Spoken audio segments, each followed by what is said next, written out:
My family treated me like trash my whole life while spoiling my sister. But when I won $500,000 in the lottery and refused to give it, now they're begging after she got arrested and my business exploded. I'm 26 years old. I run my own children's clothing business. And basically my entire life, I've been dealing with the fact that my parents always, and when I say always, I mean always, preferred my younger sister Christina over me. It's not like I'm bitter or anything. I mean, maybe a little bit, but it was just so obvious for so many years that there came a point where I wasn't even surprised anymore when something unfair happened. I guess I should start from the beginning so you understand what I'm talking about, because the thing is, this wasn't an isolated event. It was literally my entire life. When I was a kid, like 8 or 9 years old, you could already see the difference between my room and Christina's. She was like 5 or 6 years old back then, and her bedroom looked like something out of a magazine, with princess wallpaper, a canopy bed, toys everywhere, giant stuffed animals that probably cost a fortune. My room was basic: white walls, a normal bed, some books, and that was it. It's not like I cared that much at the time because I was a kid and didn't really understand what it meant. But looking back, the signs were there from the beginning. Birthdays were another level of ridiculous, literally. I remember when Christina turned 10, my parents threw her this huge party with ponies, real ponies for the kids to ride, a 3-tier cake, decorations all over the house. They invited like 40 kids. When I turned 13 that same year, they gave me a box of generic colored pencils and took me out for pizza. It wasn't even one of those nice Prismacolor boxes or anything. It was the cheap pencils you buy at the supermarket. Christina got expensive toys every Christmas, like collectible dolls, giant Lego sets, video games. I got clothes, which I needed anyway, and maybe a book if I was lucky. The middle school and high school were basically more of the same, but amplified because we were older and the differences were more noticeable. I played on the school basketball team. I was pretty good, actually, and my parents came to exactly 2 of my games in 3 years. 2. Christina started ballet when she was 11, and my parents didn't miss a single recital. Not one. And they also paid for private lessons with an instructor who charged like $200 an hour.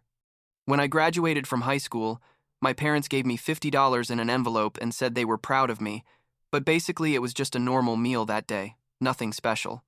When Christina graduated 2 years later, they bought her a new car, not used, new, with a giant red bow on top, and threw a graduation party in the backyard with catering and everything.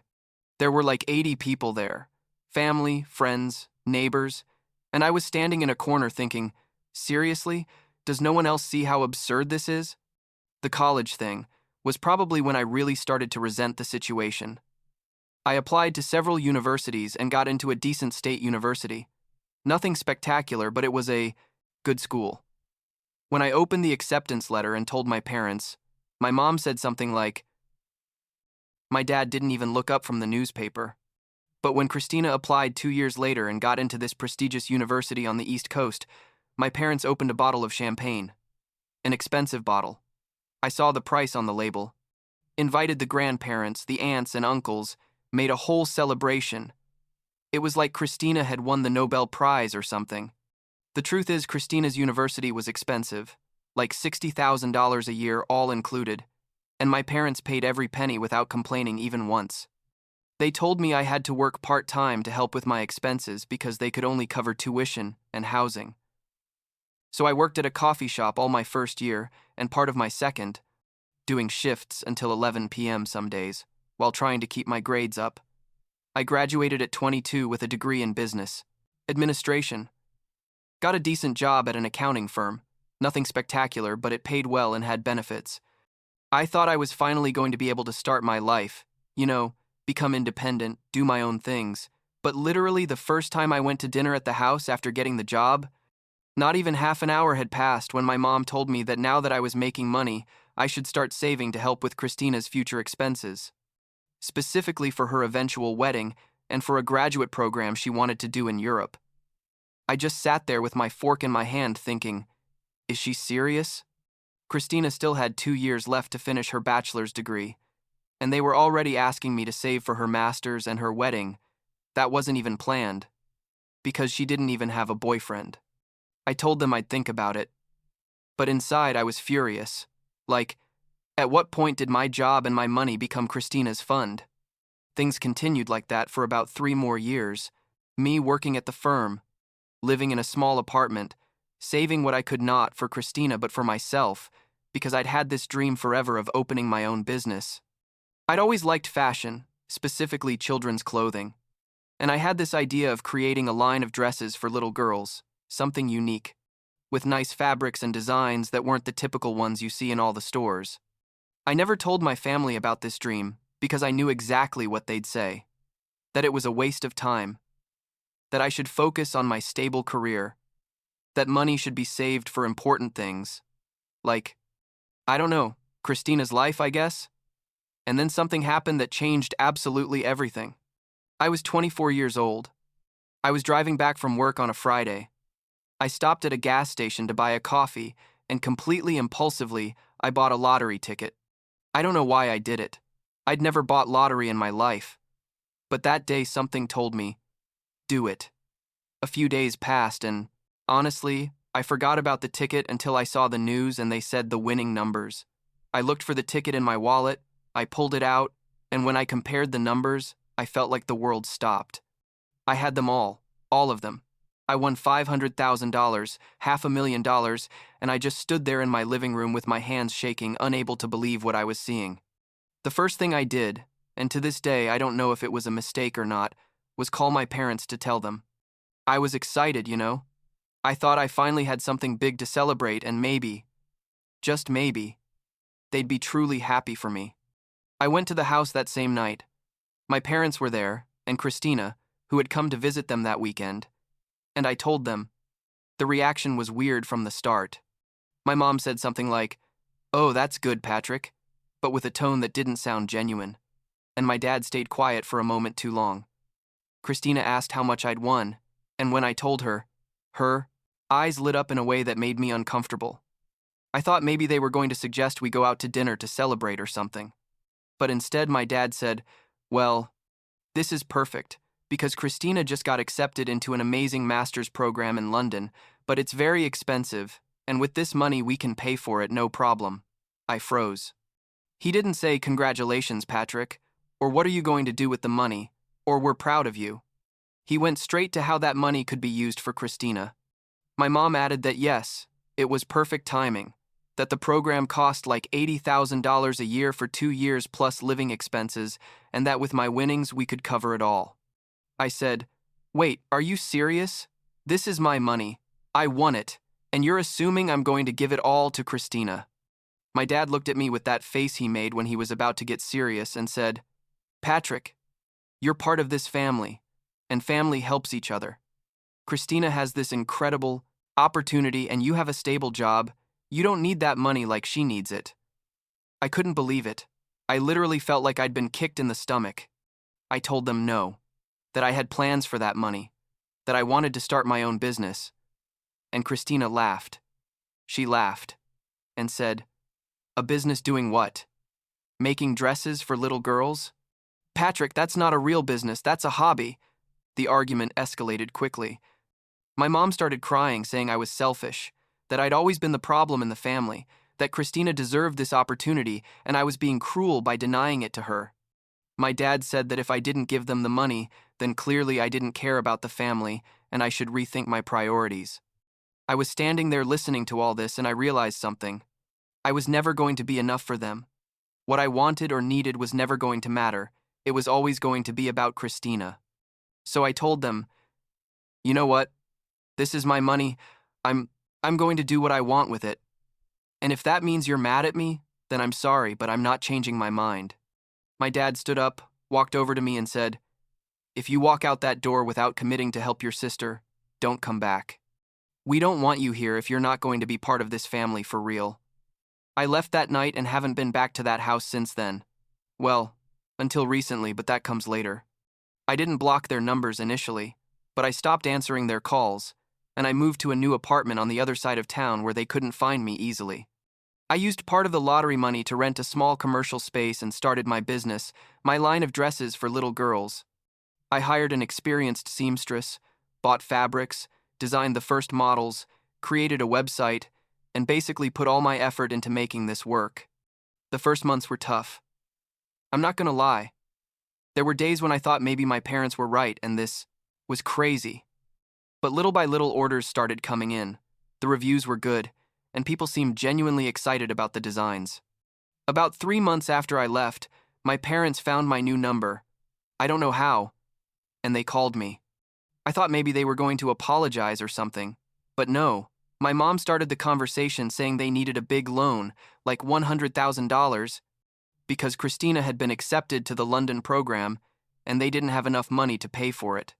They asked if I could lend them the money and that they'd pay me back eventually, though we both knew that was never going to happen. I told them no, that I'd used the lottery money for my business and didn't have that amount available. My dad got angry, told me I was selfish, that I was ruining my sister's life, and hung up. That was the last time I spoke to them for months. I blocked their numbers again and decided that if they were going to be like that, then I didn't need to have them in my life. My business kept growing. I quit my job at the accounting firm to focus full-time on the dresses, and about 6 months later, I already had a successful online store and had just opened a small physical boutique in a nice neighborhood. The boutique was my pride. I decorated everything myself. The walls were pale pink. There were vintage mirrors, wooden displays, and a corner with toys and books so little girls could entertain themselves while their moms shopped. It was working better than I'd imagined. I had regular customers, I'd appeared on a couple of influential mom blogs, and I was thinking about expanding to other cities. And then, about a year after not talking to my family, I got a call from a number I didn't recognize and I answered without thinking. It was my mom. She sounded desperate, and she told me that Christina had been arrested. I said, "What? Why?" And it turns out Christina had been working part-time at a small boutique. Not mine, obviously. She didn't even know where my store was, and they'd caught her stealing money from the cash register. It wasn't a small amount of money. She'd been doing it for weeks, and in total she'd taken like $5,000. They arrested her, booked her, and now my parents were calling me, begging me to help them pay the bail and legal expenses because they didn't have the money and didn't know what to do. Part of me wanted to hang up and forget about it. They'd treated me like garbage my whole life. They'd kicked me out of the house. They'd said horrible things to me. Why should I help them now? But another part of me, I don't know, maybe the part that still remembered when we were a family before everything became so toxic, I felt like I couldn't just leave Christina in jail, no matter what had happened between us. I told my mom I was going to pay the bail, only the bail, once, and that after that, I didn't want them contacting me asking for money again. I hired a bondsman and paid what was necessary directly to him. I didn't give the money to my parents because I knew if I did, it wasn't going to end up where it needed to. After Christina got out, my parents came to my boutique without warning on a Saturday afternoon. I saw them come in and my first instinct was to tell them to leave, but there were customers in the store and I didn't want to make a scene. They stood near the entrance until I finished helping a lady and her daughter, and when I finally approached them, my mom started crying. She said they'd been unfair to me my whole life, that they realized now how badly they'd treated me, that they'd always put Christina first and never given me the recognition or love I deserved. My dad, who had never been one to show emotions, had red eyes and said they were proud of what I'd achieved with my business, that the store was beautiful, that my designs were impressive, and that they regretted not supporting my dreams from the beginning. I didn't know what to say, honestly. I'd waited to hear those words for years. I'd imagined that moment so many times, but now that it was happening, I felt weird, like numb. I told them I appreciated the apology, but that I couldn't just forget 26 years of being second fiddle. My mom understood, said they didn't expect things to go back to normal right away, but that they wanted to try to rebuild the relationship if I was willing. I told them I'd think about it, and after they left, I sat in the back of the store for like half an hour just processing everything. A couple of weeks passed, and I decided to give them a chance. Not because I'd completely forgiven them, but because I realized that carrying all that resentment was weighing more on me than on them. We started meeting once a month for dinner, nothing intense, just a meal where we talked about superficial things at first, and little by little we started having deeper conversations. My parents really seemed to be trying. They asked about my business, They came to the store from time to help with small things. And for the first time in my life, I felt like they really cared about what I was doing. Christina is another topic. She's dealing with the consequences of her actions. She has to do community service, and she's on probation. And my parents finally told her she had to get a real job and stop expecting everything to fall from the sky. We haven't talked much, she and I. I think she's still bothered that I didn't give her the lottery money for her London program. And honestly, I don't know if we're ever going to have a close relationship. Maybe we will, maybe we won't. But for now, I'm focused on my life and my business. Last week, I opened my second boutique in another city, twice as big as the first one, and my parents came to the opening. My mom helped decorate. My dad brought champagne. Good champagne, not the cheap stuff. And they stayed all afternoon helping me serve customers. It was weird, but it was also nice in a way.